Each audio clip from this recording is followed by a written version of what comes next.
Hello, in this video, I'm going to talk about two topics, income and work culture, and housing and real estate. While a tourist sees futuristic megacities, living there as a local means surviving on intense economic pressure cooker.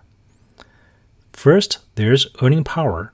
Even with the higher costs of living in major U.S. cities, American salaries and an overall purchasing power dwarf what an average Chinese worker earns. An average American earns about $64,000 a year, while an average Chinese worker earns around $12,500 a year. Even after factoring in price differences, an average American still earns roughly 3 times more.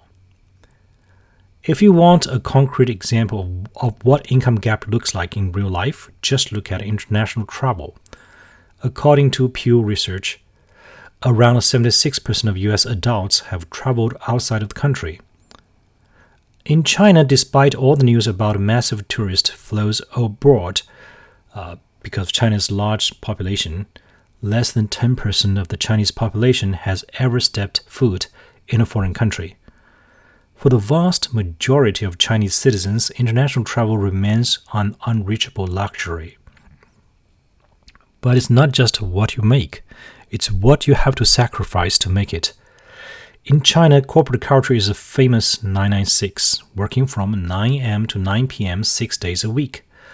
Despite official labor laws, intense competition means young professionals are often forced into relentless overtime just to keep their jobs. Contrast that with the US, where standard 40-hour work weeks, weekend boundaries, and labor protections are taken far more seriously. On top of that, young people in China are facing a brutal job market. With youth unemployment reaching staggering levels and millions of new graduates competing for limited roles, many Gen Z Chinese feel stuck in an endless rat race.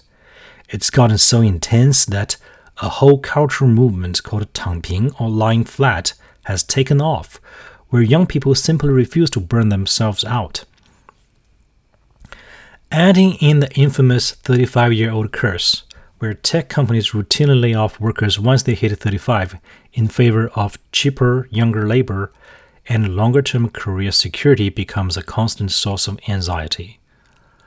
When it comes to real income potential, work-life balance, and long-term career stability, the US takes the win. Next, I'm going to talk about housing and real estate. This is a very interesting subject. Once you earn your paycheck, where does it go?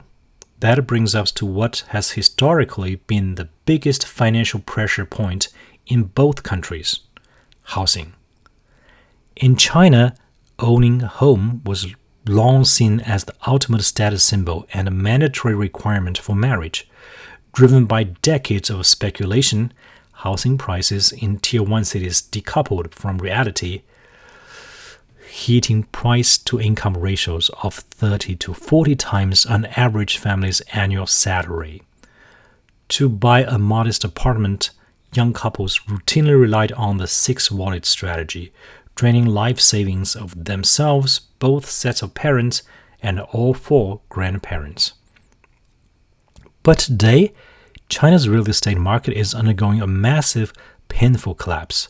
Prices in many cities have plunged 30% to 50% from their peak. Major developers have defaulted, and millions of buyers who bought pre-sale units are left holding mortgages on unfinished, abandoned properties. The infamous rotten tail buildings. You might think falling prices would make homes affordable, but in reality, it wiped out nearly 70% of middle-class household wealth, leaving young people terrified to buy an asset that keeps losing value. On top of that, Chinese residential property remains on a 70-year land lease, meaning you never truly own the land. In the US, housing affordability has also gotten much tougher due to high mortgage rates. But nationally, home prices sit around 4 to 6 times the median income, and when you buy, you own the land outright indefinitely. While the US property market has its own affordability crisis, China's housing market has shifted from an unachievable debt bubble into a massive wealth-destroying crash, making long-term financial security far more uncertain for ordinary citizens. Now, China does have one massive advantage when it comes to home ownership. There is no property tax. In the US, even after you pay off your mortgage, you still pay thousands, sometimes tens of thousands of dollars every single year in property taxes just to keep your home. In China, once a property is paid off, your holding costs are virtually zero. So who wins on housing?